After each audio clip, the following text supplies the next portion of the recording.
प्रेम, जब हम इस शब्द को सुनते हैं तो हमारे दिमाग में माँ, पिता, दोस्त, जीवन साथी, इन सब का चेहरा घूम जाता है। हाँ बिल्कुल। और इन रिश्तों को हम अपनी जिंदगी का आधार मानते हैं। लेकिन आज हमारे हाथ जो सामग्री लगी है वो एक बहुत बड़ा और कह सकते हैं कि थोड़ा असहज करने वाला दावा करती है। वो कहती है कि एक प्रेम ऐसा भी है जो इन सभी इंसानी रिश्तों से कहीं ज्यादा गहरा, मजबूत और स्थायी है। जी, और ये सिर्फ एक भावना या फीलिंग की बात नहीं है।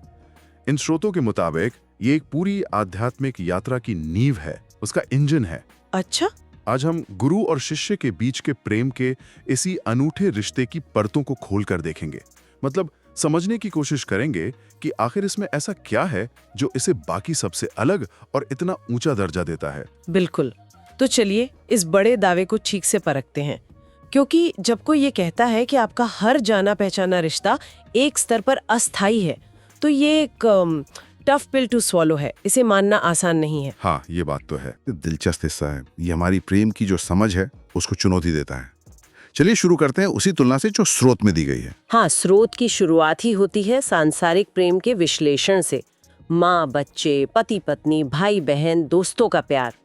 सारे मानवीय रिश्ते। हाँ, स्रोत कहता है कि ये सब रिश्ते समय के साथ बनते हैं, बदलते हैं और एक दिन खत्म हो जाते हैं। अब यहीं पर मेरा पहला सवाल आता है। पूछिए। कई लोग इस बात से सहमत नहीं होंगे। वो कहेंगे कि एक माँ का प्यार तो निस्वार्थ और हमेशा के लिए होता है। क्या स्रोत इस तरह के प्रेम को भी अस्थायी मानता है? ये बात थोड़ी कठोर लगती है। ये बहुत जरूरी सवाल है और स्रोत इसका जवाब सीधे सीधे नहीं बल्कि इंसानी स्वभाव की गहराई में जाकर देता है। उसका पॉइंट किसी रिश्ते को छोटा दिखाना नहीं है, अच्छा, बल्कि समय के असर को समझाना है। देखिए, स्रोत कहता है कि इंसानी रिश्ते यादों, उम्मीदों और साथ बिताए गए वक्त पर टिके होते हैं और ये सब चीजें समय के साथ बदलती हैं। एक माँ अपने बच्चे को निस्वार्थ प्रेम करती है, इसमें कोई शक नहीं। लेकिन बच्चे के बड़े होने पर उस प्रेम का स्वरूप बदल जाता है, उम्मीदें बदल जाती हैं। हाँ, ये तो है। यहाँ तक कि स्रोत एक बहुत ही मार्मिक उदाहरण देता है कि किसी प्रियजन की मृत्यु का दुख भी, जो उस वक्त दुनिया का सबसे बड़ा दर्द लगता है, हाँ, समय के साथ धीरे धीरे अपनी धार खो देता है। हम जीना सीख जाते हैं। ये रिश्तों की कमजोरी नहीं बल्कि मानवीय मन की प्रकृति है। अच्छा, तो मतलब ये प्रेम की क्वालिटी पर नहीं बल्कि उसकी ड्यूरेबिलिटी पर। हाँ, उसकी ड्यूरेबिलिटी पर सवाल उठा रहा है, जो समय और परिस्थितियों से बंधी भी है। और शायद यही वजह है कि सांसारिक रिश्तों में इतना दर्द और निराशा भी होती है। बिल्कुल, क्योंकि हम एक अस्थायी चीज से स्थायी होने की उम्मीद लगा बैठते हैं। आपने बिल्कुल सही पकड़ा।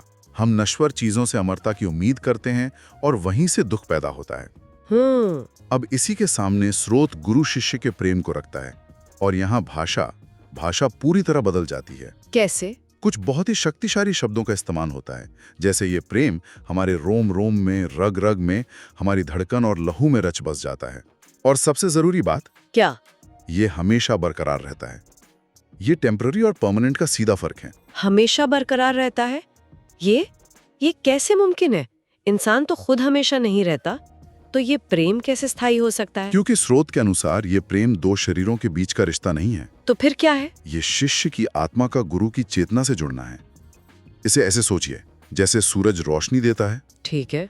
वो ये नहीं देखता कि रोशनी किसी महल पर पड़ रही है या झोपड़ी पर, या कोई उसे धन्यवाद दे रहा है या नहीं। उसका स्वभाव ही देना है, निस्वार्थ भाव से। हाँ, स्रोत के अनुसार गुरु का प्रेम कुछ वैसा ही है, एक तरफा, बिना शर्त और लगातार बहने वाला। वो किसी व्यक्ति के व्यवहार या बाहरी हालात पर निर्भर नहीं करता।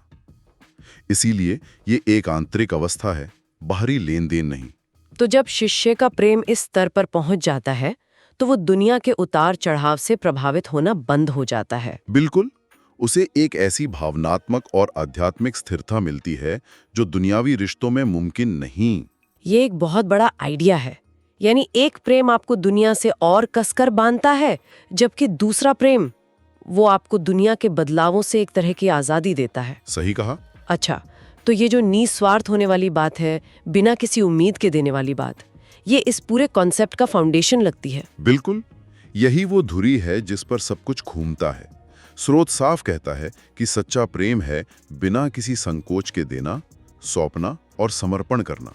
हम्म और फिर वो एक लाइन जोड़ता है जो बहुत महत्वपूर्ण है कि ऐसा प्रेम सिर्फ सद्गुरु के साथ ही मुमकिन है। और ये बात मुझे बहुत दिलचस्प लगती है, क्योंकि हम सब अपने रिश्तों में देने की कोशिश करते हैं, लेकिन कहीं ना कहीं दिल के किसी कोने में एक छोटी सी उम्मीद, एक अपेक्षा छिपी रहती है। हाँ बिल्कुल। एक दोस्त से, जीवन साथी से, यहाँ तक कि अपने बच्चों से भी हम चाहते हैं कि हमारा प्रेम वापस मिले, हमारी परवाह की जाए। ये तो शायद ह्यूमन नेचर है। हाँ, और इसमें कुछ गलत नहीं है।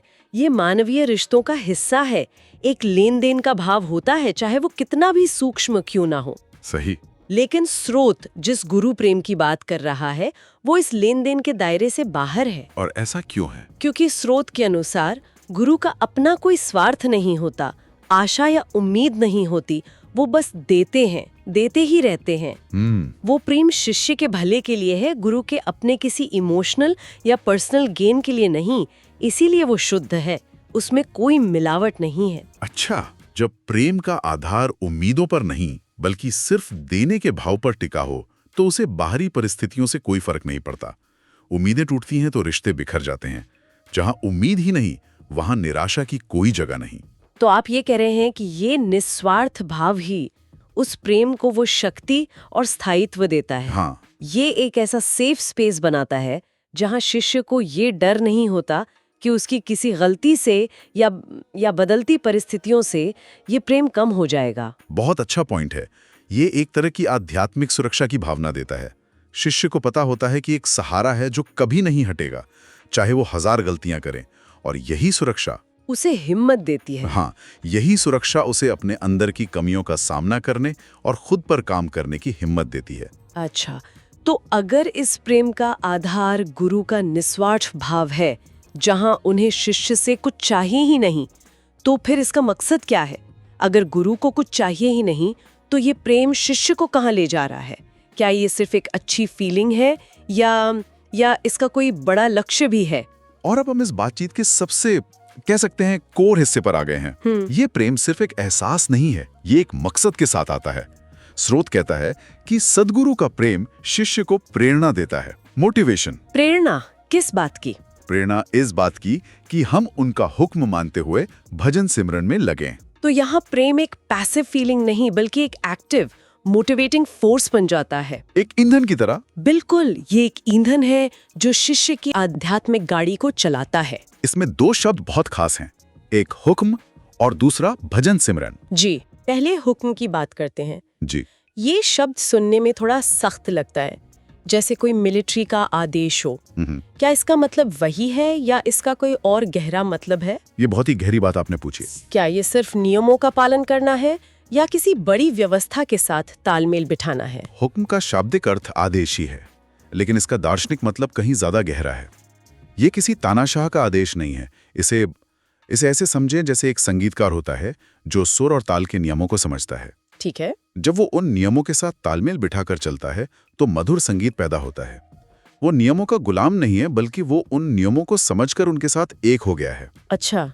स्रोत के अनुसार हुक्म का मतलब है उस परमात्मा के विधान या यूनिवर्सल लॉ के साथ अपनी मर्जी को मिला देना, और सद्गुरु उस विधान के बारे में बताते हैं, तो उनका हुक्म मानना मतलब उस कॉस्मिक रिदम के साथ अलाइन होना है। और इसका व्यवहारिक रूप है भजन सिमरन। तो हुक्म एक अनुशासन है और भजन सिमरन उस अनुशासन को प्रैक्टिस करने का तरीका। हाँ। और स्रोत में एक और शब्द आता है, शब्द गुरु। इस प्रेम का इससे क्या लेना देना है? शब्द गुरु इस पूरी यात्रा का अंतिम लक्ष्य है। स्रोत के संदर्भ में शब्द गुरु का मतलब उस आंतरिक डिवाइन साउंड करंट या कह लीजिए चेतन शक्ति से है जो सबके अंदर मौजूद है। तो जो बाहरी सद्गुरु से प्रेम है वो एक पुल है। बिल्कुल, वो एक पुल की तरह काम करता है। उसका अंतिम लक्ष्य है शिष्य को अपने अंदर मौजूद उस आंतरिक गुरु या शब्द से जोड़ना। स्रोत कहता है कि इस प्रेम का मकसद है पूरे श्रद्धा भाव से ध्यान एकाग्र करके अपनी आत्मा को अंतर में शब्द यानी शब्द गुरु से जोड़ें और सच की पहचान करें। तो मतलब प्रेम एक कैटलिस्ट है। हाँ, एक कैटलिस्ट है जो शिष्य को बाहरी गुरु से आंतरिक सत्य तक ले जाता है। वाह, मतलब ये पूरी प्रक्रिया है। प्रेम से प्रेरणा मिलती है, प्रेरणा से अनुशासन यानी हुक्म में रहने की हिम्मत आती है। अनुशासन से रोजाना अभ्यास भजन सिमरन होता है और उस अभ्यास से अंत में आंतरिक जुड़ाव शब्द गुरु होता है। ये तो एक पूरा स्पिरिचुअल रोड मैप है। बिल्कुल। और ये प्रेम इस रोड मैप पर चलने के लिए गाड़ी का पेट्रोल है। देखिए, आध्यात्मिक मार्ग पर चलना हमेशा आसान नहीं होता। मन भटकता है, दुनिया खींचती है। ऐसे में गुरु का प्रेम ही वो आंतरिक सहारा बनता है जो शिष्य को याद दिलाता है कि उसे इस रास्ते पर क्यों चलना है। उसे रोज सुबह उठकर अभ्यास करने की ताकत देता है। सही कहा। स्रोत कहता है कि ये प्रेम शिष्य को भजन बंदगी को अपनी रोजमर्रा की जिंदगी का हिस्सा बनाने की कोशिश करने के लिए प्रोत्साहित करता है। ये सिर्फ एक निष्क्रिय भावना नहीं है, ये एक एक्टिव लाइफस्टाइल चॉइस की ओर ले जाता है। इसका मतलब ये प्रेम एक जिम्मेदारी भी लाता है। ये सिर्फ लेने के बारे में नहीं, बल्कि उस प्रेरणा के आधार पर रोज कुछ करने के बारे में भी है।